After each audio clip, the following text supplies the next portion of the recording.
ಅಂಬ್ಲಿನ, ಗಂಜಿನ ನನಗ್ ಬೇಡಪ್ಪ ಅಂತಿದ್ ನನ್ನ ತಮ್ಮ ಇವತ್ತಿನ ದಿನ ಕಂಬ್ಳಿ ತೆಗ್ದಿದ್ ಕೂಡಲೇ ಅಂಬ್ಲಿನೇ ಬೇಕು ಅಂತಾನೆ.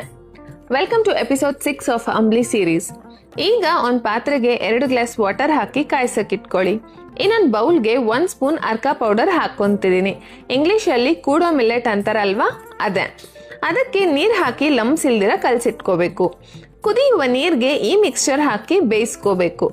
ತಣ್ಣಗಾದ ನಂತರ ಇದನ್ನ ಮಡಿಕೆಗೆ ಹಾಕಿ ಓವರ್ ನೈಟ್ ಫರ್ಮೆಂಟ್ ಆಗಕ್ಕೆ ಬಿಡಬೇಕು. ನೆಕ್ಸ್ಟ್ ಡೇ ಮಾರ್ನಿಂಗ್ ಇದಕ್ಕೆ ಮಜ್ಜಿಗೆ, ಮೆಣಸಿನ್ಕಾಯಿ, ಕೊತ್ತಂಬರಿ, ಟೇಸ್ಟ್ಗೆ ಸಣ್ಣಕ್ಕೆ ಹೆಚ್ಚಿಟ್ಕೊಂಡ ಪುದೀನ ಮತ್ತೆ ಉಪ್ಪು ಸೇರಿಸಿ ಕಲ್ಸ್ಕೊಂಡ್ರೆ ಸೂಪರ್ ಆಗಿರೋ ಕೂಡೋ ಅಂಬ್ಲಿ ರೆಡಿ. ಶುಗರ್ಗೆ, ವೇಟ್ ಲಾಸ್ಗೆ ಮತ್ತೆ ಹಾರ್ಟ್ ಹೆಲ್ತ್ಗೆ ತುಂಬಾನೇ ಹೆಲ್ಪ್ಫುಲ್ ಆಗುತ್ತೆ. ಈ ಸೋಕ್ಡ್ ಅಂಡ್ ರೋಸ್ಟೆಡ್ ಕೂಡೋ ಪೌಡರ್ ಕೆಳಗಿರುವ ವಾಟ್ಸ್ಆಪ್ ನಂಬರ್ ಅಥವಾ ವೆಬ್ಸೈಟ್ ಇಂದ ಆರ್ಡರ್ ಮಾಡಬಹುದು.